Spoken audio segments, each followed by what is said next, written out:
Bienvenue à tous dans cette nouvelle vidéo, on se retrouve pour une nouvelle analyse sur les Pokémon de la 9e génération et on s'attaque à présent, on continue, tout du moins j'avais déjà fait les Pokémon Paradox mais je n'ai pas fait les Pokémon légendaires et on va s'attaquer au quatuor des Pokémon Fléau du jeu que vous connaissez très certainement maintenant.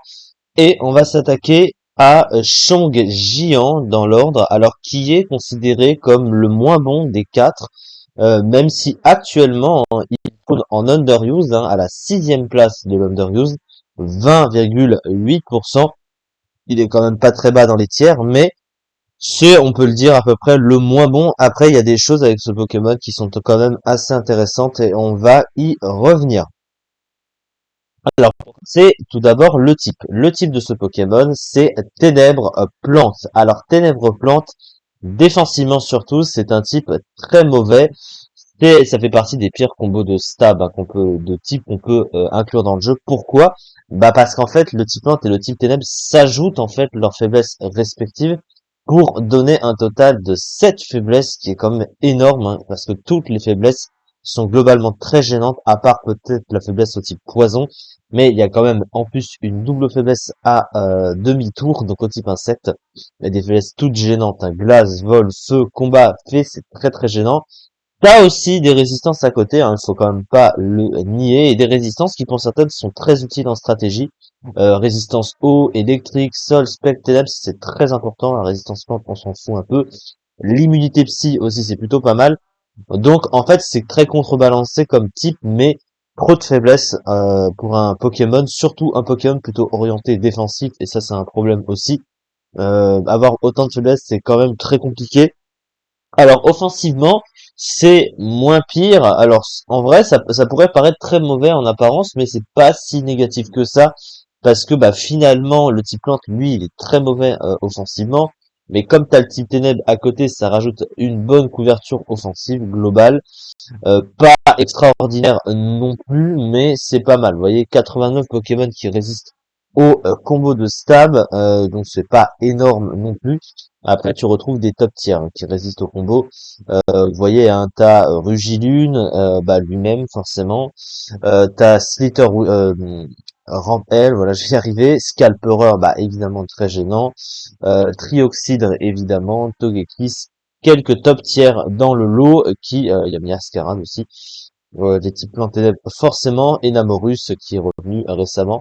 Bref, t'as quelques Pokémon clés quand même qui vont résister au combo de staff de ce Pokémon, et de toute façon, bah t'auras très souvent un Pokémon qui va au moins le taper sur du super efficace avec autant de faiblesse, c'est ça aussi. C'est-à-dire qu'on peut facilement venir pour faire mal à ce Pokémon, notamment avec demi-tour. Des demi-tours sur ce Pokémon font extrêmement mal. Maintenant, on va s'intéresser à son talent. Alors, le talent des fléaux est assez spécifique parce qu'ils ont chacun le leur et que chacun a à peu près la même particularité mais pas tourné de la même manière. En gros, son talent à lui, c'est Bois du fléau qui réduit de 25% l'attaque des Pokémon présents sur le terrain. Donc, vous l'aurez compris, chaque talent possédé par un des membres du fléau va baisser de 25% une statistique chez l'adversaire, soit l'attaque, soit une autre. Pour lui, c'est l'attaque, ce qui est assez pratique. Ça veut dire qu'il peut plus facilement se placer sur des Pokémon physiques sur le terrain parce que, bah, déjà, il a du bulk, il faut quand même le préciser. Avec 85, 100, 135, c'est un très très bon bulk, pour le coup. Et du coup, avec ça, c'est comme si virtuellement il augmentait sa défense, il baisse l'attaque d'un Pokémon en face. Alors, ça fait pas comme intimidation, mais c'est déjà bien, c'est déjà un très bon talent pour ça.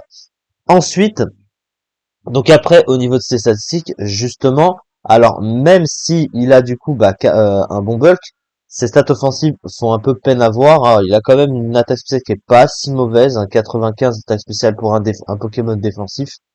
C'est correct, c'est pas mauvais. Il y a des Pokémon très passifs qui ont souvent moins que ça, genre Cresselia avec ses 70 d'attaque spéciale, mais lui il a 95, donc why not, clairement ça passe. 85 en attaque, ça c'est compliqué.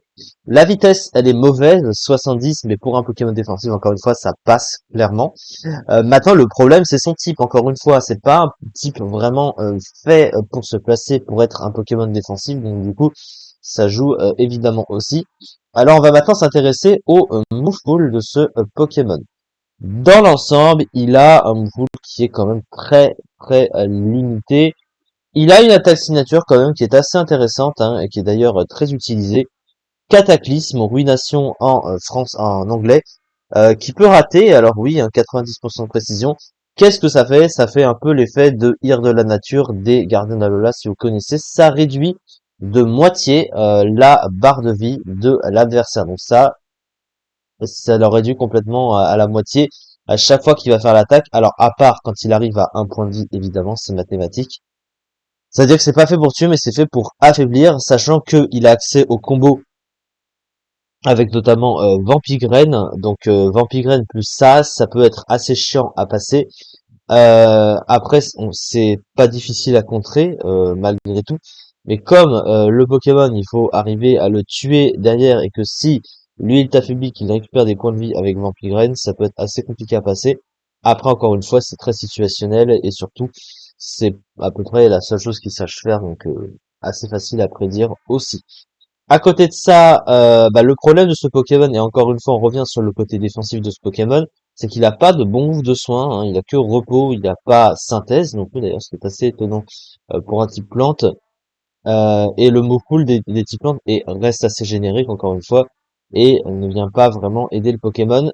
Et il a pas vraiment, il a pas non plus de move de setup, donc ça c'est aussi un problème parce que quand t'es un Pokémon défensif, t'aimes bien te setup genre avec des malédictions, des trucs comme ça, même si malédiction ça baisse, ça le rendrait plus lent, mais finalement c'est souvent ce qui sied à des Pokémon, on pense à Ronflex notamment, bien sûr, mais beaucoup de Pokémon défensifs qui ont besoin de ce setup pour taper assez fort parce que sinon bah ça le rend assez passif dans le fond et pour pas forcément grand chose à côté.